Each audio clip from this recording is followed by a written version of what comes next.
नमस्कार, मैं हूं सिद्धार्थ और आप देख रहे हैं वन इंडिया का उत्तर प्रदेश विशेष यूपी इस हफ्ते, जिसमें हम आपको बताते हैं उत्तर प्रदेश में इस हफ्ते हुई सारी उठापटक।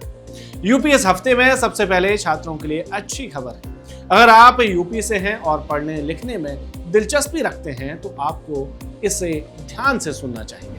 दरअसल ब्रिटिश उच्चायुक्त लिंडी कैमरन और यूपी के सीएम योगी आदित्यनाथ की मौजूदगी में नई शेवनिंग स्कॉलरशिप डील साइन हुई है, जिसके तहत अगले 3 साल तक हर साल उत्तर प्रदेश के 5 टैलेंटेड स्टूडेंट्स को यूके की टॉप यूनिवर्सिटीज में पढ़ने का मौका मिलेगा, जिसमें से एक नाम ऑक्सफोर्ड यूनिवर्सिटी का भी है। ये उन स्टूडेंट्स के लिए एक शानदार पहल होगी जिनकी रुचि पढ़ने लिखने में होती है, आर्ट में होती है, कॉमर्स में होती है या दूसरे विषयों में होती है, लेकिन आर्थिक चुनौतियों के चलते वे छात्र पढ़ाई के लिए विदेश नहीं जा पाते।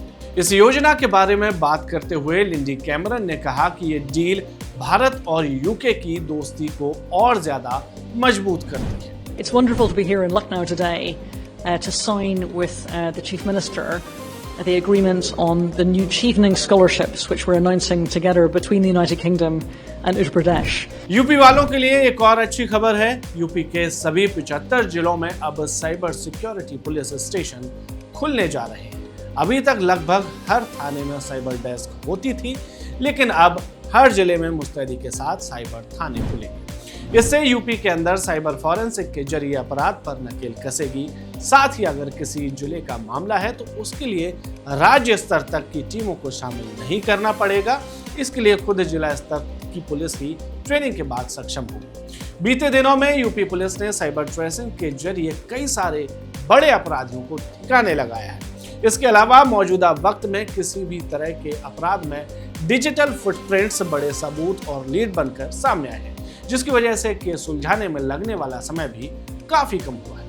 कुछ मामलों में तो गिरफ्तारियां 24 से 48 घंटे के भीतर हुई, यानी इधर सीसीटीवी आया और उधर अपराधी गिरफ्तार हुआ, जिसमें बाद में अपराधियों के थाने के भीतर परेड के भी वीडियो अब तक आपने देख ही लिए।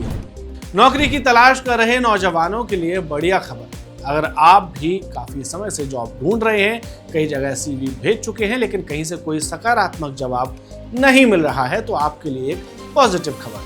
यूपी में 20 से 30 अगस्त 2025 तक अमेठी, भदोही, इटावा, प्रतापगढ़, मेरठ, कानपुर, रामपुर, गोंडा, चंदौली, जौनपुर, एटा समेत तमाम जगहों पर आने वाले इन दिनों में अलग अलग तारीखों में 25 रोजगार मेले आयोजित किए जाएंगे। इन रोजगार मेलों में फ्रेशर्स अभ्यर्थी भी जॉब ले सकते हैं।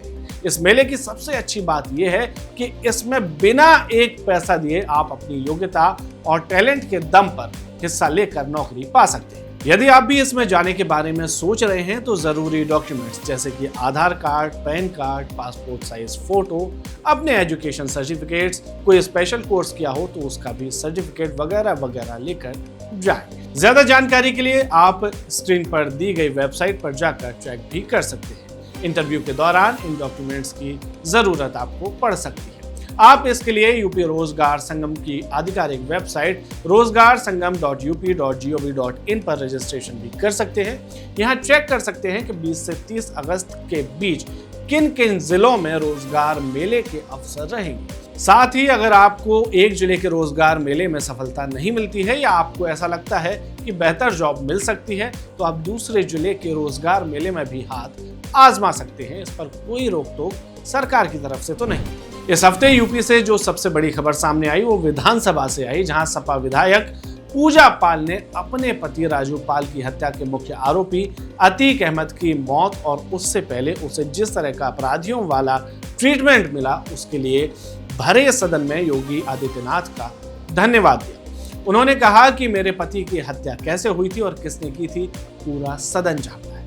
पूजा ने कहा कि मेरे आंसू जिन्हें सिर्फ मुख्यमंत्री योगी आदित्यनाथ ने देखने का काम किया, वह किसी ने नहीं किया और सही मायने में मुझे न्याय दिलाने का काम किया। जिसके तत्काल बाद पूजा पाल को अखिलेश यादव ने समाजवादी पार्टी से निकाल दिया। जिन दर्शकों को नहीं पता उन्हें बता दें कि पूजा पाल की शादी 25 जनवरी 2005 को राजू पाल से हुई थी और शादी के सिर्फ 9 दिन बाद उनकी हत्या कर दी, जिसका आरोप कुख्यात माफिया और कभी नेता भी रहे अतीक अहमद और उसकी गैंग पर लगा। इस मामले में मुख्य गवाह उमेश पाल की भी फरवरी 2023 में अतीक के ही गुर्गों ने हत्या कर दी थी, जिसके बाद अतीक और बाकी गैंग का क्या हुआ सब जानते हैं। जन्माष्टमी के दिन सीएम योगी आदित्यनाथ ने मथुरा में 646 करोड़ की कुल 118 परियोजनाओं को हरी झंडी दिखाई है। साथ ही ब्रिज क्षेत्र के लिए 30,000 रुपए की परियोजनाएं अलग से शुरू करने का भी ऐलान कर दिया है। इन परियोजनाओं के जरिए मथुरा, वृंदावन, बरसाना और गोकुल जैसे तीर्थ स्थलों को जोड़ा जाएगा।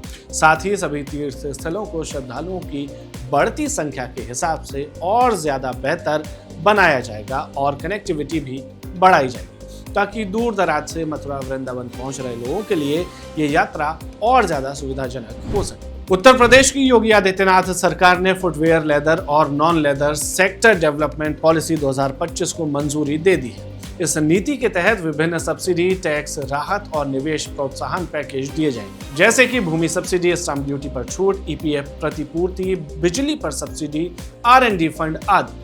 अनुमानित तौर पर इससे 22 लाख नई नौकरियों के अवसर पैदा हो सकते हैं और प्रदेश फुटवेयर निर्यात में उन्नति कर सकता है।